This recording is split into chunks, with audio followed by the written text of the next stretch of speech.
ॐ भूर्भुवः स्वः तत्सवितुर्वरेण्यं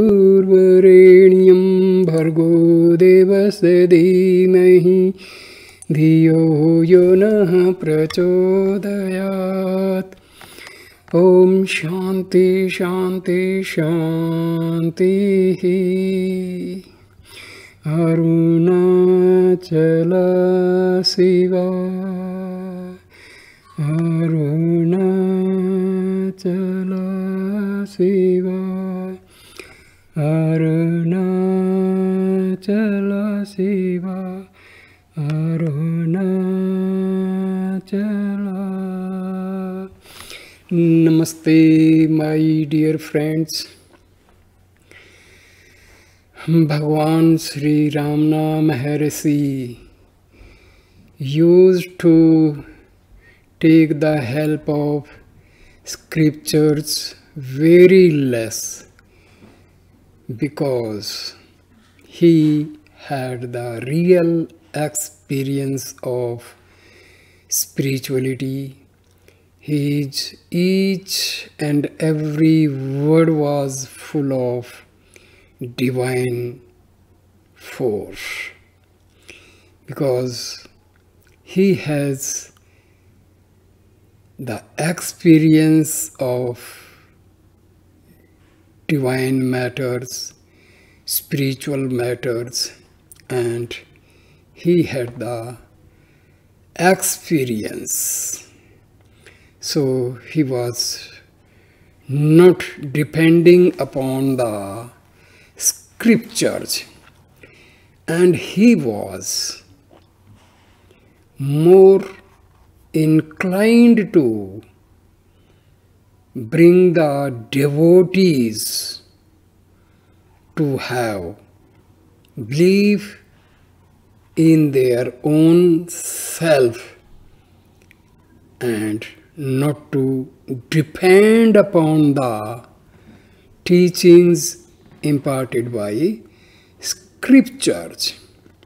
So his way of imparting the spiritual message was very subtle, very unique, and his teachings used to enter the hearts of the devotees because his every word was out of experience. Because most of the people, what they do, they simply relay the message of the scriptures to the devotees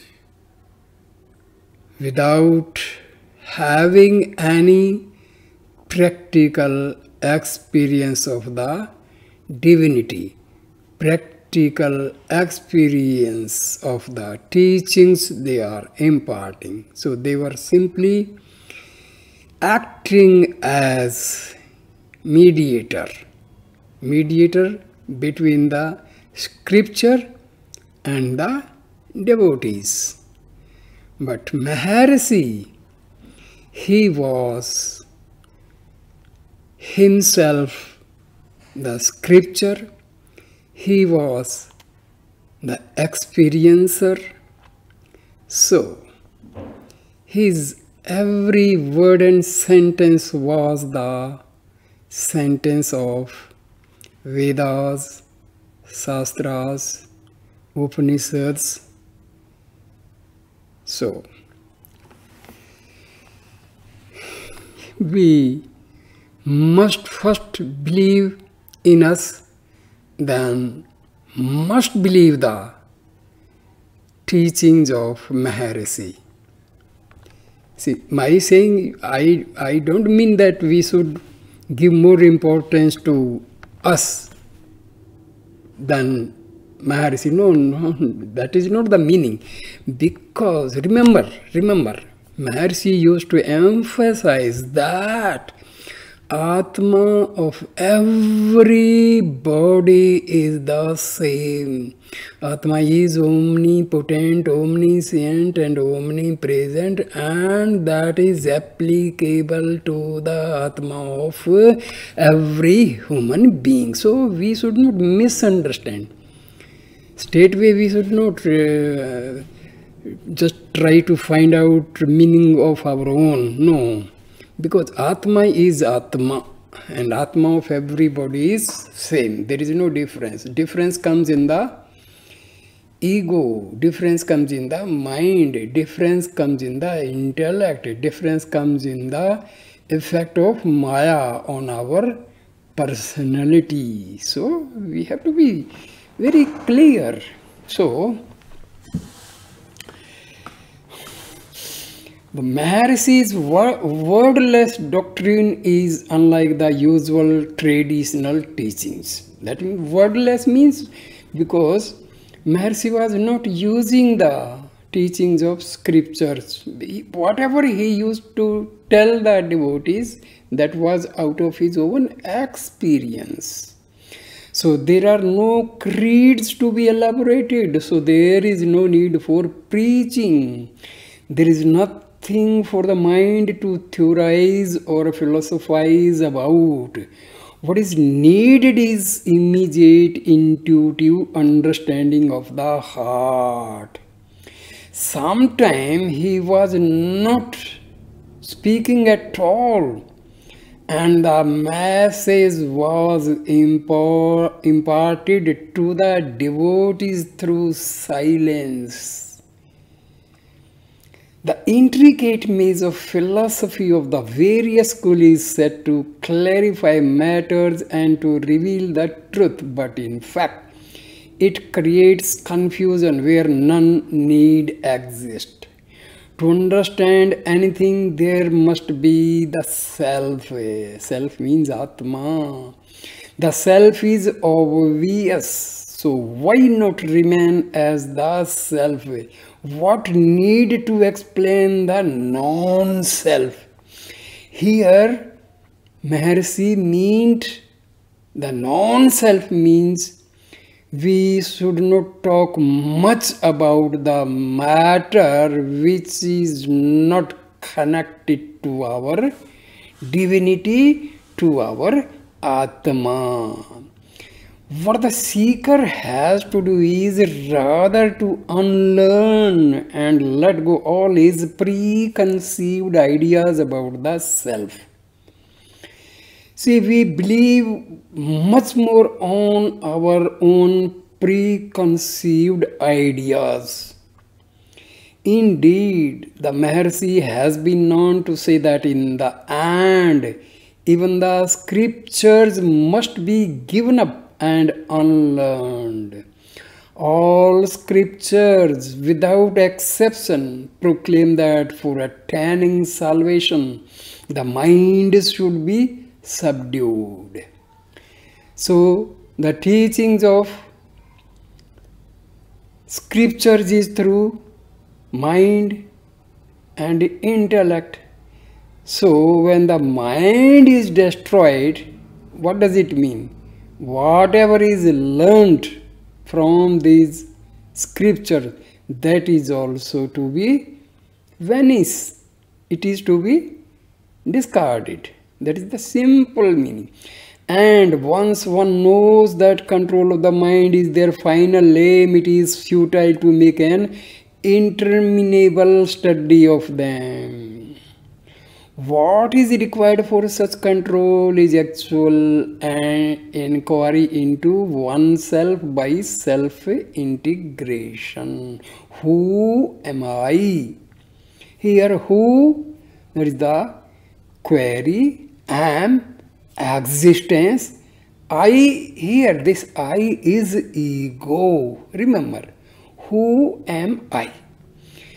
Ego is putting the question to ego itself. How can this inquiry in quest of the self be made by means of a study of the scriptures? Wonderful. This reminds one of Chuang Tzu's saying that if one gets rid of small wisdom, great wisdom comes in. There are no precepts for special austerities, while at the same time, indulgence is not condoned. The question always is, who is it that seeks all this? To refer a second time to a Taoist says it is like Li Su's story of the animal trainer who subdued his tigers, the vasanas, by treating them quite impersonally, neither gratifying their desires nor provoking their anger. All thinking is out of the place as a means of sadhana. It is not one's true nature. It creates all errors, and what is worst of all, creates as the father of them a false entity, the ego or individual being. Concentration is not thinking of one thing. On the contrary, it is excluding all thoughts. Since all thoughts obstruct the sense of one's true being, all efforts are to be directed simply to removing the veil of ignorance. See, people, they think concentration means just concentrating, putting efforts, putting self-attention on a single sentence. That is wrong. No.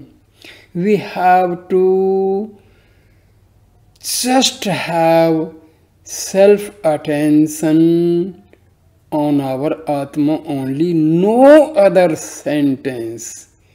No sentence which is of non-self. So concentration does not mean focusing on a single sentence. No. We have to avoid all the thoughts. All thoughts are to be avoided, and the focus must be on our Atma. That is self-attention, self-awareness. So, if we are focusing on a single sentence, single thought means what? What is thought? Thought is the mind. That means you are strengthening your mind. But in our self-inquiry, what is our aim? We have to destroy the mind. So this is contrary. We have to focus on the self, discarding all other thoughts. That is concentration. So we should not be contradictory thing. If we focus on a sentence that is other than the self, that thought is non-self. So we must focus on our own Atma. We have to have self-attention. We have to have self-awareness. This is concentration, not focusing on a thought. The Maharshi says that the self is not in books. If it were, anybody might become a sage by study. Also, it is not in any hermitage, and going to live in solitude will not help. That means we need not leave our home. See, why do you think you are a householder? The similar thought that you are a sannyasi will haunt you even if you go forth as one. Whether you continue in the household or renounce it and go to live in the forest, your mind haunts you. What is our basic aim? Our basic aim is to destroy the mind. So whether we are in home, whether we are in the forest, we have to just destroy the mind. So it is not necessary that leave your home and settle in a forest. Not required at all. The ego is the source of thought. Remember. This ego, this is the first thought, that is, I am the body. This is basic thought. This is the root thought. This is ego. And rest all other thoughts, they follow this basic thought. Jai Shri Ram, Jai Shri Ram.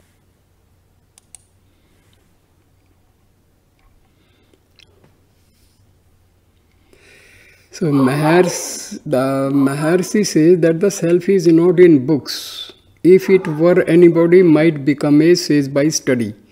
Also, it is not in any hermitage, and going to live in solitude will not help.